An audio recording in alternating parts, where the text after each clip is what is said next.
Semua orang ambil bagian. Iya. Para koruptor inilah tugas Syuaib. Bagaimana mereka itu ya harus mengembalikan hak orang lain yang dirugikan.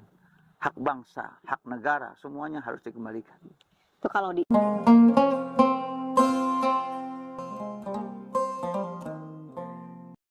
Bismillahirrahmanirrahim. Rabbi a'udzubika min hamazati syayatin wa a'udzubika rabbi ayyahdurun. Assalamualaikum warahmatullahi wabarakatuh. Waalaikumsalam warahmatullahi wabarakatuh. Sahabat yang disayangi Allah Subhanahu wa taala, masih ingat episode kemarin tentang Nabi Ayub alaihissalam? Saatnya kita lanjut kepada Nabi Syuaib alaihissalam. Bang Sarip disilakan. Ya, terima kasih. Baik, Kak. Rabbi a'udzubika min hamazati syayatin wa a'udzubika rabbi ayyahdurun. Bismillah walhamdulillah wassalatu wassalamu ala Rasulillah. La haula wala quwata illa billah, amma ba'd. Subhanaka la ilma lana illa ma 'allamtana innaka antal alimul hakim wa tub 'alaina innaka antat tawwabur rahim. Rabbi shrah li sadri wa yassir li amri wahlul 'uqdatam min lisani yafqahu qawli. Sahabat-sahabat yang dirahmati Allah Subhanahu wa taala, hari ini kita akan membahas tentang Nabi Syuaib alaihissalam. Syuaib alaihissalam. Nabi Syuaib ini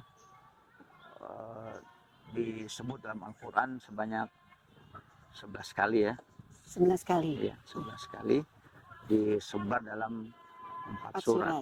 Ya, surat ke-7, ke-11, surat ke-11, kemudian surat ke-26 dan surat ke-29 ya.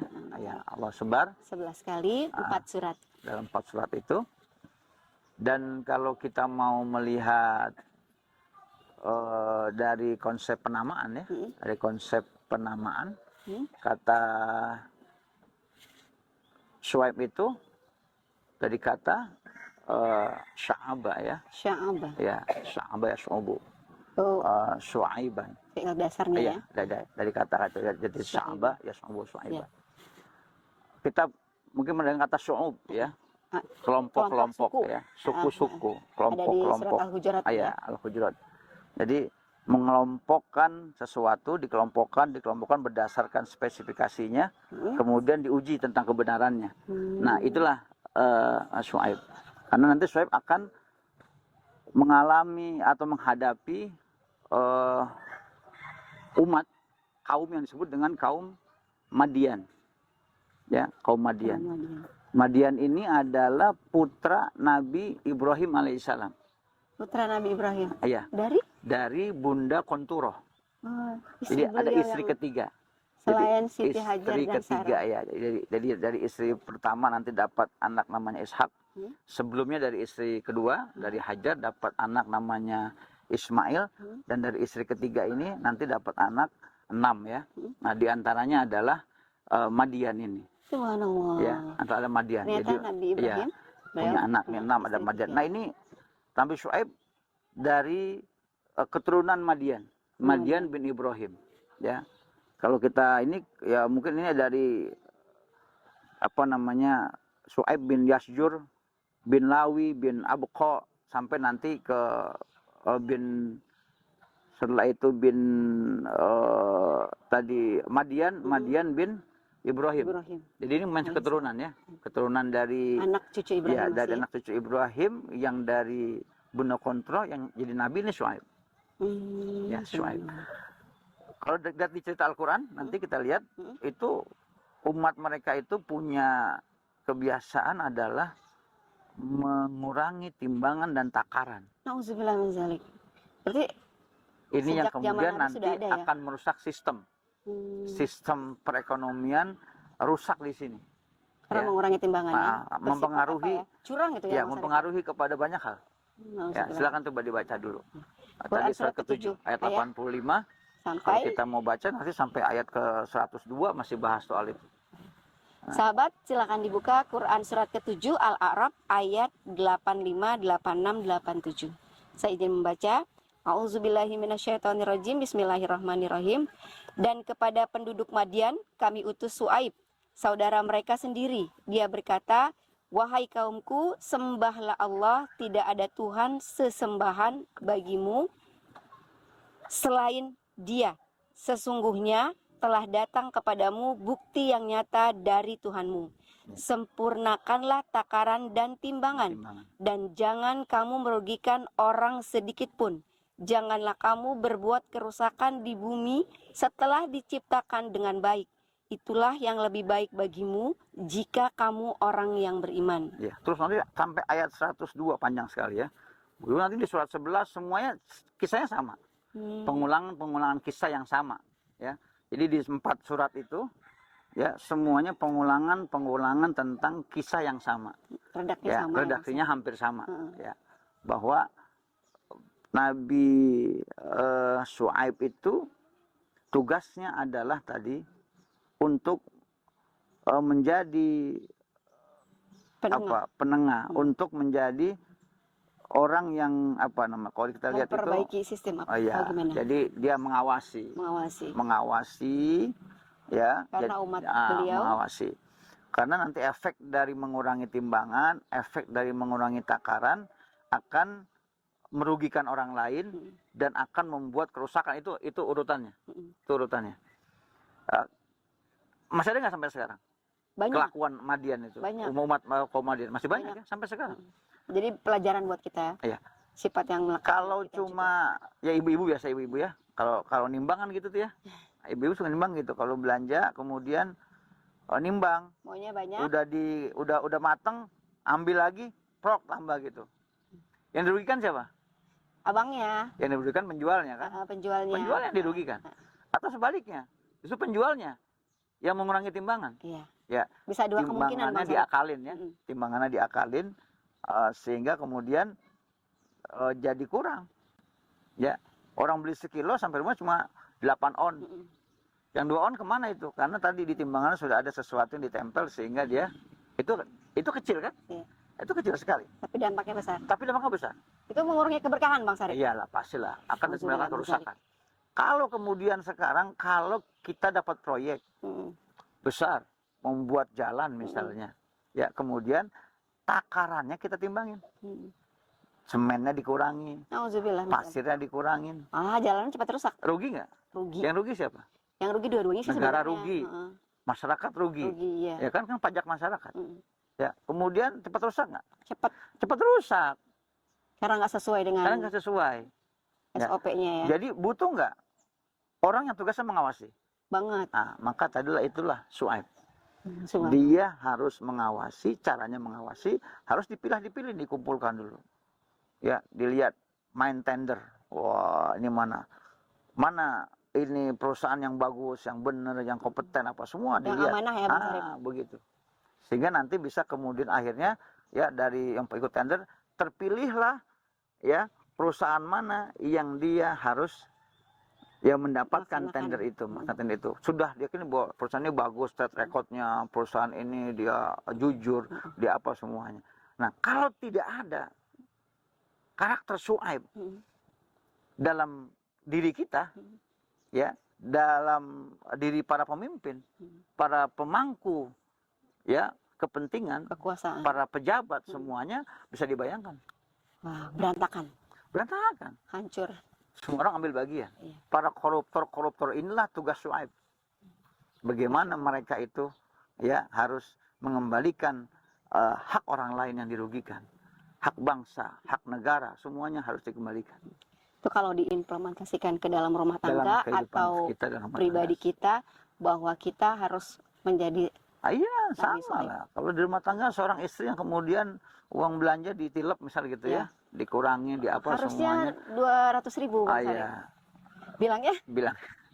Nah, jadi sahabat-sahabat yang dirahmati Allah Subhanahu Wa Taala, betapa banyak hal yang harus kita pelajari, ya, bahwa ternyata kita butuh karakter Syuaib dalam kehidupan kita sehari-hari. Kita harus memilih, ya, membuat kelompok-kelompok kecil. Terus kita lihat mana yang baik, mana yang buruk, kita pisah, kita pilih sampai akhirnya kita mendapatkan sesuatu yang terbaik. Nah, kalau kita udah sering begini, ya nanti otak kita akan tajam itu melihat sesuatu. Oh, ini bagus nih. Oh, ini tajam. Kita punya feeling yang kuat, ya, tajam. Ketajaman otak itulah nanti menjadi karakter Musa. setelah Syuaib adalah Musa. Subhanallah. Ya. Ini berkaitan sekali dengan nabi sebelumnya ya Bang Sarip. Iya. Karena Nabi Yusuf seorang negarawan. Ya.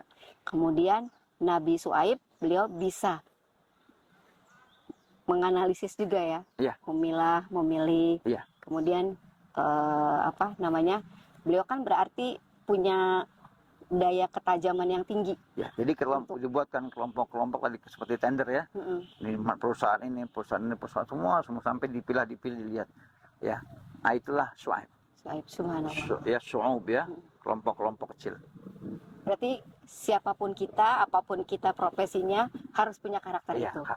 kalau kita punya masalah besar, kita bagi masalah itu. Kita kelompok-kelompokan, kita bagi sehingga kita nanti bisa menemukan di mana sumber masalahnya. Dalam negara, rumah tangga, termasuk masalah pribadi kita ya Iya. Mas Arif. Kita harus menemukan itu, ada karakter Syuaib dalam diri kita. Oh, masalahnya di mana? Coba kita buatkan dulu kelompok-kelompok kecil, kita buat bagi-bagi. Oh di sini, oh di sini, oh di sini, oh di sini, oh di sini. Jadi kalau kita punya masalah, diurai, diturunkan dari yang terkecil. Kalau kita punya target juga sama. Iya. Targetnya kita di mana masalah target kita? Oh, target kita ternyata kok kita belum tercapai karena terlalu besar. Kita urai. Langkahnya juga harus ditentukan ya. Iya.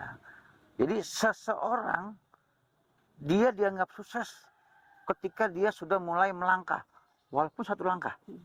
Karena langkah pertama adalah suksesan dia. Dia sukses menempuh langkah pertama. Untuk bisa sampai ke langkah 1000, dia sukses nanti di langkah kedua. Ya, tapi kalau dibilang sukses itu adalah di langkah yang ke-1000, sulit dia sampainya. Dia nggak akan pernah sukses.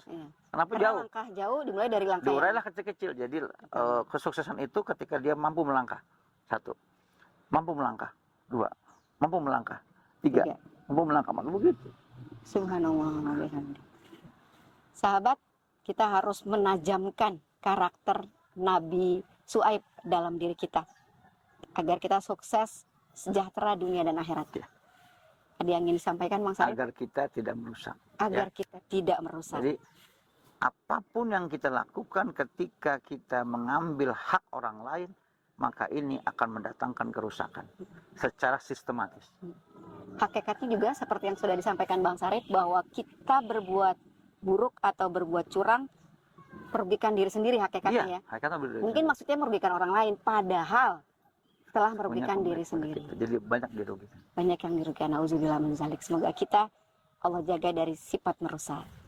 Baik sahabat yang dirahmati Allah, jangan lupa dukung program kami. Anda bertanya, Al-Quran menjawab. Like, subscribe, share, dan tulis komentar di kolom komentar. Dan jangan lupa bunyikan loncengnya. Semua video akan langsung sahabat nikmati, dipelajari, dan insya Allah membawa keberkahan untuk kita semua.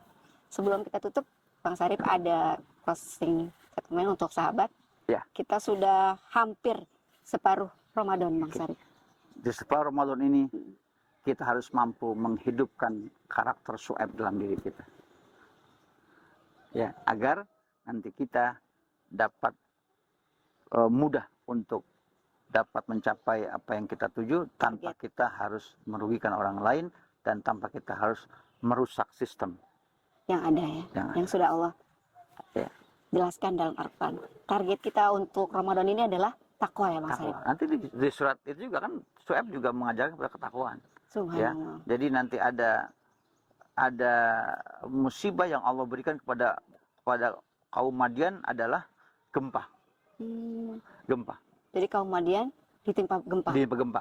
Gempa, mereka dibuat kota kecil dengan gempa. Ada suara dulu, yang suara itu besar sekali. Kemudian setelah ada suara itu memengkik, baru terjadi gempa. Nah, ini sudah mulai terjadi. Kita berulang-ulang mengalami gempa. Coba lihat. Berarti itu tanda ya, Bang? Sinyal dari Allah Subhanahu wa Ta'ala. Jangan dalam kaum karakter Syuaib itu ada, hilang dalam diri mereka, dan mereka memiliki karakter Madian. Ya, karakter kaum Madian. Senang mengambil hak orang lain, merugikan hak orang lain, mengurangi takaran, mengurangi timbangan. Bisa jadi itu terjadi. Ya. Maka Allah kasih sinyal ya. Ya, Allah ulang kembali kejadian itu pada diri kita. Tapi kita nanti bisa bertaubat ya, Harus bertobat kepada Allah Subhanahu. seperti Nabi Ayub Iya. kembali pulih. Ya. Kalau gempa dalam diri kita gimana? Guncang jiwanya, Kita bertaubat, Bang Ustaz, guncang pikirannya. Kenapa? Guncang karena Karena kita ada hak melakukan orang lain yang belum kita keluarkan. yang kita ambil. Masya Allah. Guncang langsung. Subhanallah, Ustaz. Guncang rumah tangga kita, gempa di rumah tangga, gempa dalam diri kita. Nah, Jadi salah satu sinyalnya jika ada keguncangan dalam diri, rumah tangga, masyarakat, bahkan keluarga besar kita, karena bisa tadi dilihat dari situ ya Bang karakter Sarip. Su'aib hilang Karakter Su'aib. dan karakter Madian tumbuh Ada. dalam diri kita. Masya Allah. Alhamdulillah, Ustaz. Sahabat, demikian tadi kita ingin terus, namun waktu juga yang memisahkan kita. Insya Allah kita akan berjumpa kembali pada Nabi yang berikutnya. Kami berdua pamit, undur diri. Mohon maaf apabila ada salah kata. Wabillahi taufiq wal hidayah. Assalamualaikum warahmatullahi wabarakatuh.